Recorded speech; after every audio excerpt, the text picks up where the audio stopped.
On September 17th, Constitution Day, the historian Patrick Spiro will release a new book, The Scientist Turned Spy, André Michaux, Thomas Jefferson, and the Conspiracy of 1793.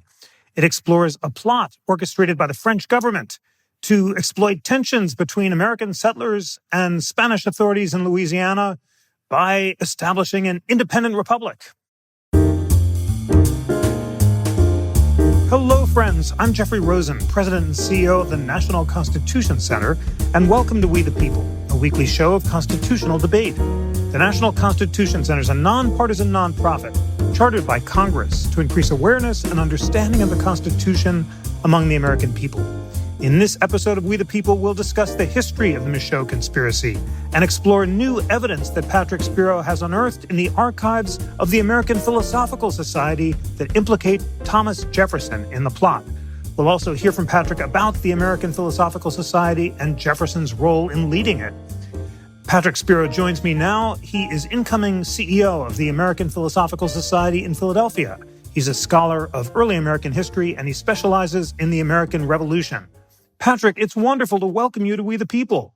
Great to be here, Jeff. The National Constitution Center is one of my favorite places to visit. It's where I got my first job. It is an inspiring place, and it's great to be here with a great friend and neighbor. Well, the American Philosophical Society is one of my favorite places to visit, and I'm always so excited when I get to walk across Independence Mall and have lunch with you because you have this cabin of treasures, Jefferson's original draft of the Constitution and much more. And one of those treasures led you to write this book. So tell us the story of how Jefferson's subscription list, which you found at the American Philosophical Society, led you to write this book. So the Michaux subscription list was one of my favorite documents to show people because it tells so many different stories. It is truly a national treasure. If you were to look at the subscription list, and you can Google it and see it online, it's a document that's written in Thomas Jefferson's hand in 1793 when he's Secretary of State, but also Vice President of the American Philosophical Society, which was the nation's first learned society, and really Jefferson's scholarly and intellectual home for a good part of his adult life. The opening of the document is, whereas André Michaux, a native of France but inhabiting the United States, has undertaken a voyage down the Mississippi River, down the Missouri, and westwardly to the Pacific Ocean. So what the subscription list is trying to do is raise money to pay for André Michaux to take a transcontinental trek across the North American continent, really to do Lewis and Clark 10 years before Lewis and Clark happened.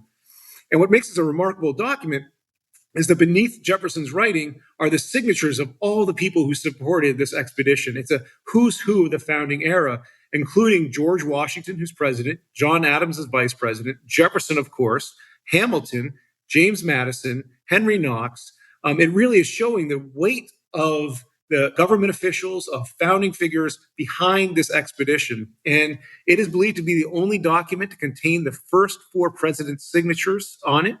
And what makes this story just so much fun to tell is this document was really rediscovered by the Philosophical Society in 1979 when a high school intern was going through an old vault in Philosophical Hall and came across this cache of documents and realized that it was probably above his pay grade to go through these. He brought him to the librarian at the time, who unfurled this document and realized he had a national treasure on his hands. And so for me, during the pandemic, I had been interested in this document, and I thought, well, maybe this is my chance to really understand the full story behind this document.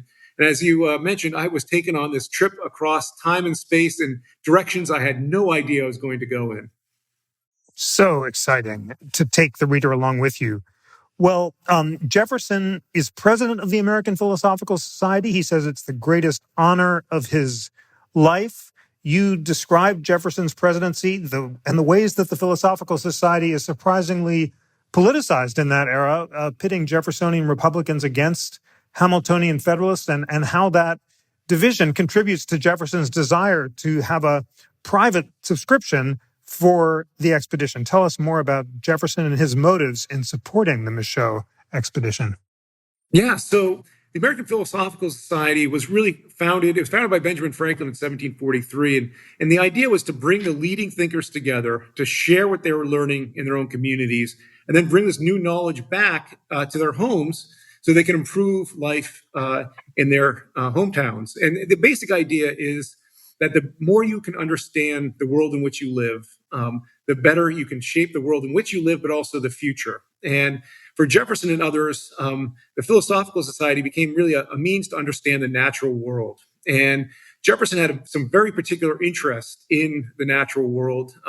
He was interested in opportunities to develop new plants, crops, to discover crops that might be able to transform American agriculture. And of course, this is all feeding into his vision that the future of America has to be a republic founded on agriculture and small farmers. And so the Philosophical Society's scientific agenda often follows Jefferson's own scientific interest that is, of course, feeding into his vision for the national government. And one of the things I point out is with the subscription list, and this is a little bit of a small detail, but Jefferson writes the subscription list that raises almost $1 million to support this expedition in today's dollars. But he had never really gotten the Philosophical Society to sign on to it. And this is part, I think, of Jefferson's own political beliefs that change has to come in a democracy from the people, and that they then get approval from an association. So in other words, he's trying to show that citizens want to do this. He mobilizes it. And then it's a technicality. They then go to the APS and say, will you actually support this thing we just raised money for? And in some ways, this reflects Jefferson's idea of how democracy should work, that they're led by citizens first, and then they go to institutions for support. So interesting. And you also describe how Jefferson at this period is recoiling at Washington's centralizing economic plans. He sees Hamilton's creation of the bank as betraying the democratizing principles of the American Revolution. And these are your words. Instead of creating institutions that disperse power, wealth, and influence to the people, the banks seem to be focusing these hands in the hands of the federal government and among the few. And for that reason, he sees privately funded scientific research as an alternative to the federal supports for internal improvement championed by Hamilton. Maybe another word about Jefferson's desire to prove that American natural history is better than that of Europe and respond to Buffon and other critics who are less nationalistic.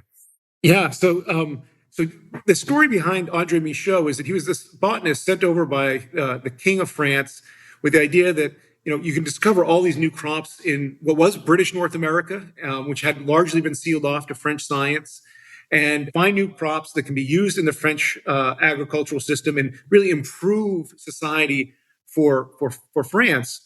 And Michaux, unexpectedly gets caught into this plot with Edmond Genet. Genet has these secret orders to invade Spanish New Orleans. And Jefferson, and I'm sure we'll go down this, gets sucked into this plot inadvertently. And I have to try and explain how Jefferson, in some ways, tacitly supports the potential invasion of Spanish New Orleans. And this goes against, of course, Washington's own foreign policy. And what this gets at is, I think, the conundrum that Thomas Jefferson found himself in that first administration.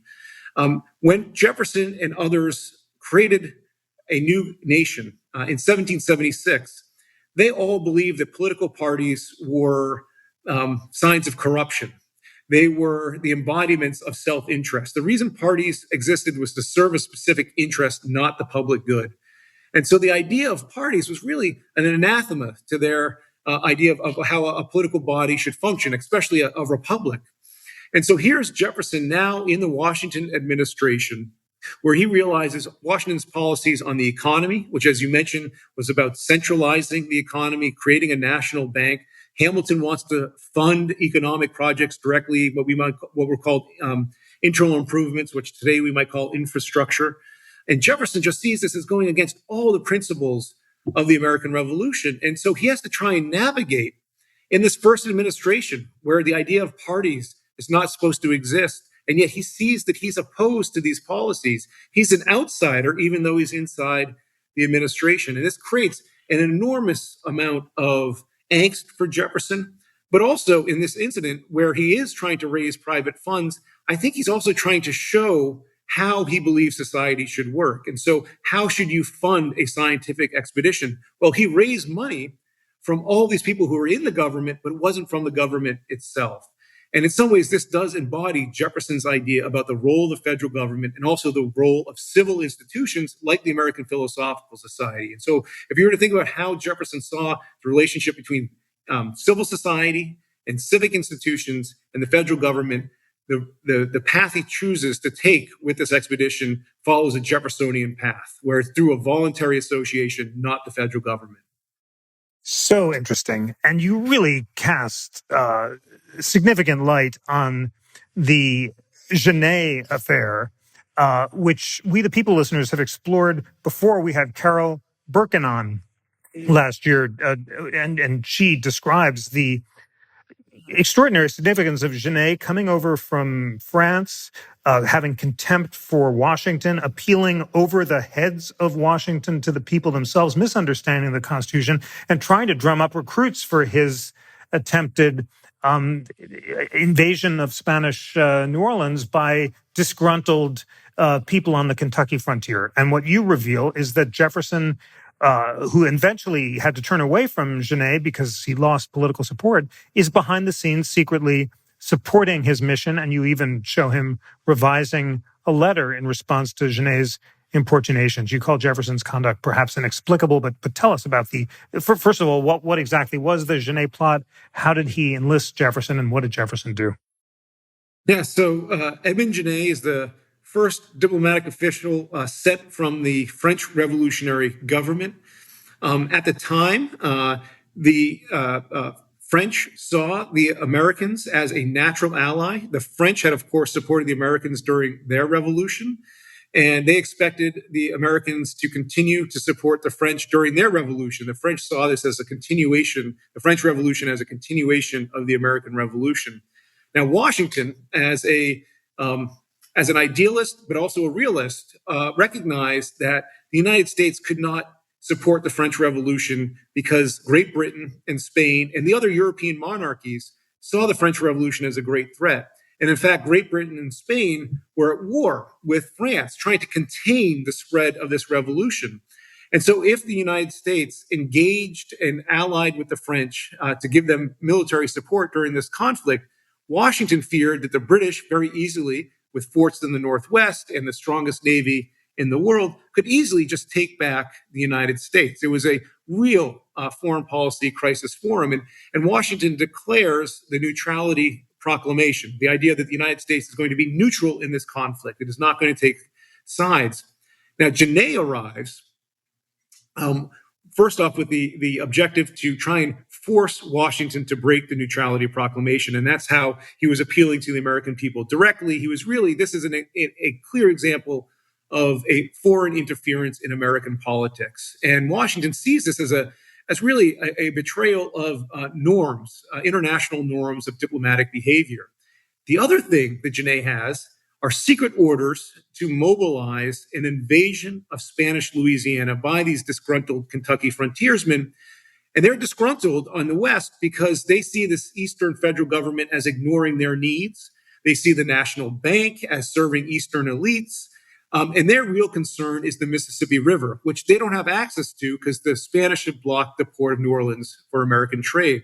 And so they see this Eastern government as ignoring their central concern and serving their own interest. And so Genet realizes that he might be able to mobilize these angry frontiersmen to invade and seize New Orleans so they can have access to the Mississippi River. And he's even received some notices from former generals in the American Revolution, veterans who are willing to renounce their allegiance to the United States and swear allegiance to French in this cause to seize New Orleans.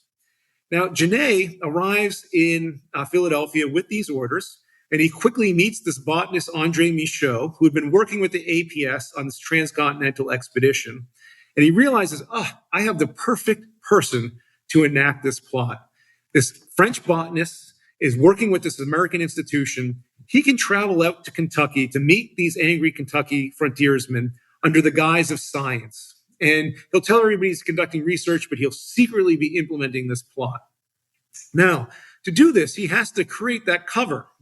And so Genet, who had become very quick friends with Jefferson, because of course Jefferson, again the outsider in the Washington administration, is very supportive of the French Revolution. He agrees that the French Revolution is a continuation